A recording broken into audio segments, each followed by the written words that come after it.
Hi, welcome to Relish Books. Today I am starting my Shakespeare review series, starting with possibly the earliest of Shakespeare's stage plays, The Two Gentlemen of Verona.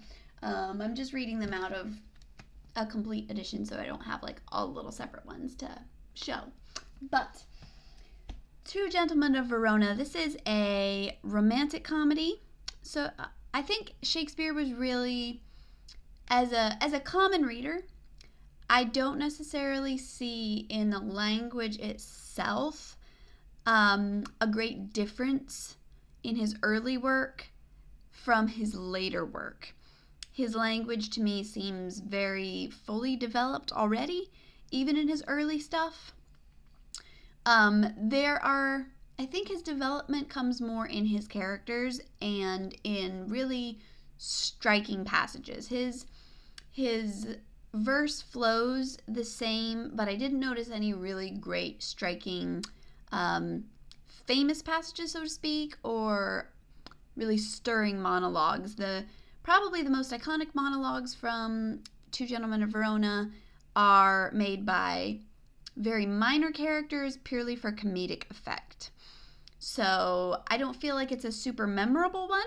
I'm going to go through the major plot line really quick, so if you don't want spoilers, I am going to talk about the plot because I enjoyed it, because I think you'll enjoy it if you just enjoy reading Shakespearean language, because that's all it really has going for it. I didn't love the characters. I didn't think it was super funny as far as Shakespeare goes.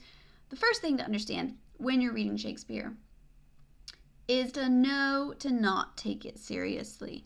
I knew that Shakespeare wrote comedies before, but when I first started reading Shakespeare years ago, I was really surprised by how much of it is comedic, how much of it is not meant to be taken seriously, how much of it is just a mockery of human nature, of love in particular a lot of the time, of people and kind of the vices and follies of people. A lot of Shakespeare's work is really just making fun of human society.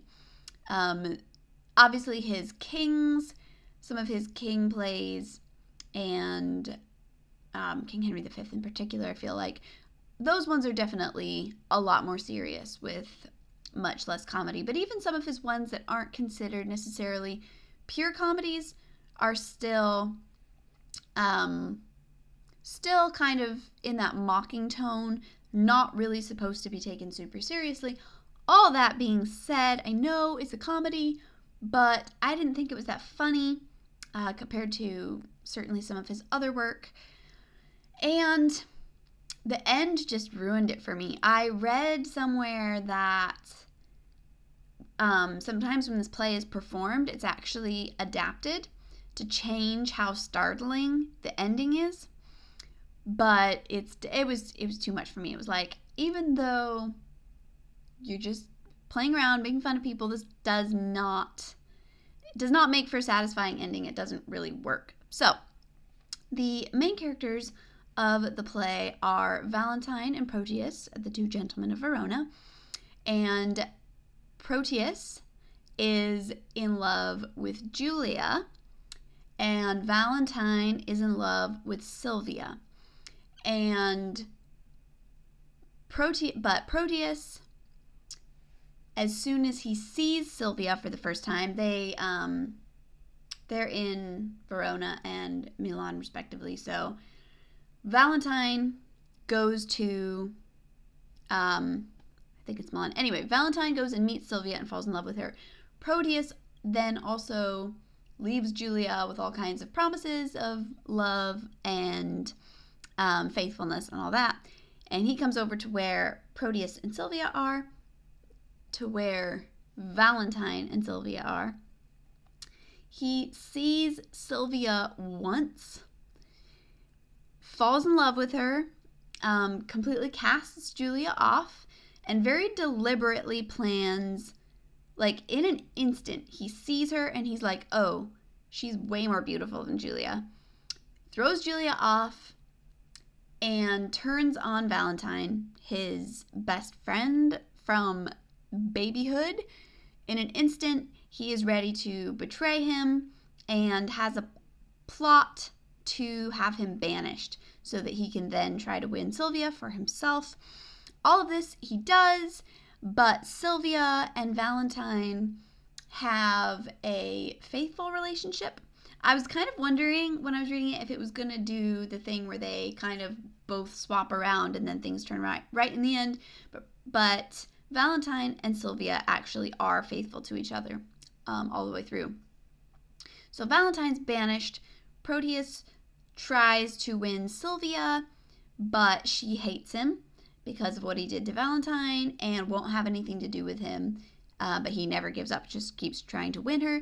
Julia, in the meantime, has disguised herself as a man. This is something that happens multiple times in Shakespeare. I feel like it's one of his common themes.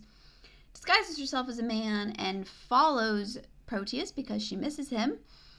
And dressed as a page boy, she is witnessing all his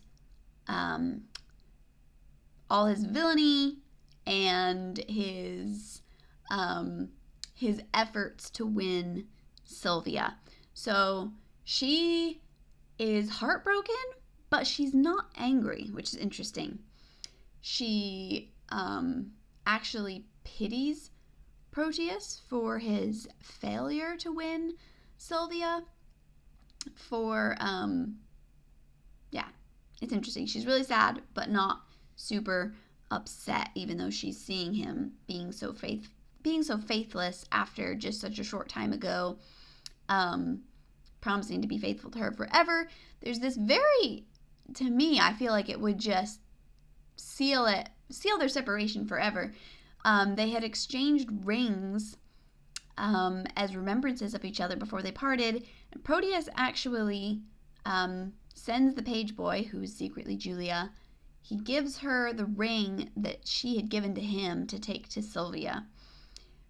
That's a big oof, but she's just sad, not upset. I mean, not angry, not bitter towards him at all. So there's all this going on. Valentine's been banished, joins a group of outlaws. Eventually, Sylvia flees into the forest to try to go after Valentine. Proteus and the Duke, her father, Sylvia's father, and Thurio, the man that her father was going to marry her off to, pursue. They're captured by the outlaws and brought before Valentine, who hides himself away and witnesses Proteus's treachery. This is the first time he realizes that it was his friend who betrayed him, blah, blah, blah. Here is the terrible part, though. Sylvia all along has refused to have anything to do with Proteus. So they're in the cave right before Valentine reveals himself. And Proteus has finally had enough with trying to win her over with talk. And he's like, okay, I'm going to take you by force. He grabs her and starts trying to force himself on her. Valentine steps out, reveals himself, intervenes, and saves her. And he goes on about like, oh, you're a bad friend. And then Proteus, he has one word bubble, so to speak, where he's like, oh, I'm sorry. I feel bad and guilty about this. And then Valentine, who has just witnessed, who knows about his faithlessness to Julia, who's also there, still disguised, who knows how he has betrayed him, who just saw him by violence try to take the woman that he loves.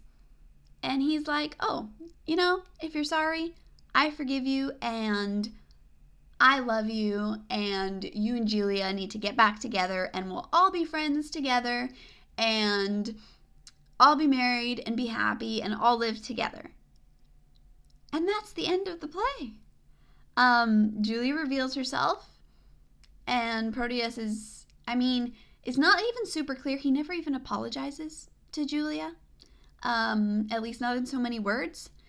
But she just takes him back, and they're all good. Sylvia doesn't even have another speaking part for that final bit, but I guess she was fine with it.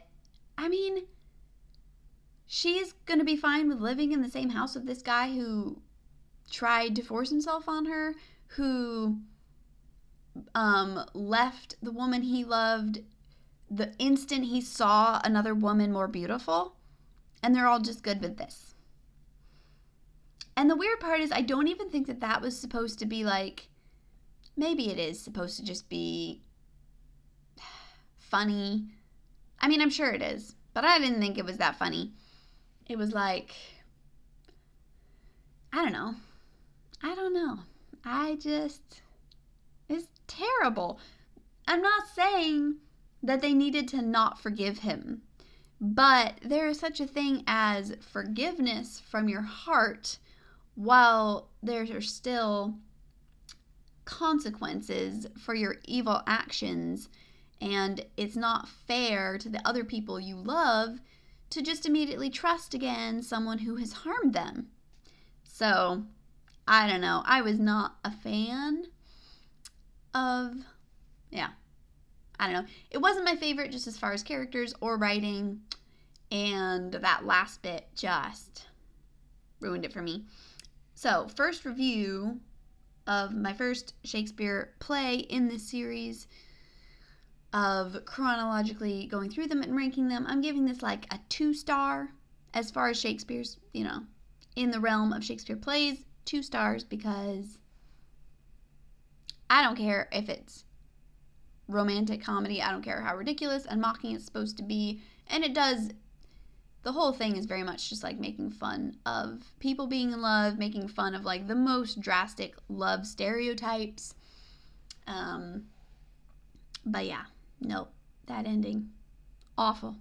So those are my thoughts on The Two Gentlemen of Verona. Enjoyable because it's Shakespeare's writing, but other than that, kind of awful. So, for what it's worth, thanks so much for watching. I'll see you next time. Bye.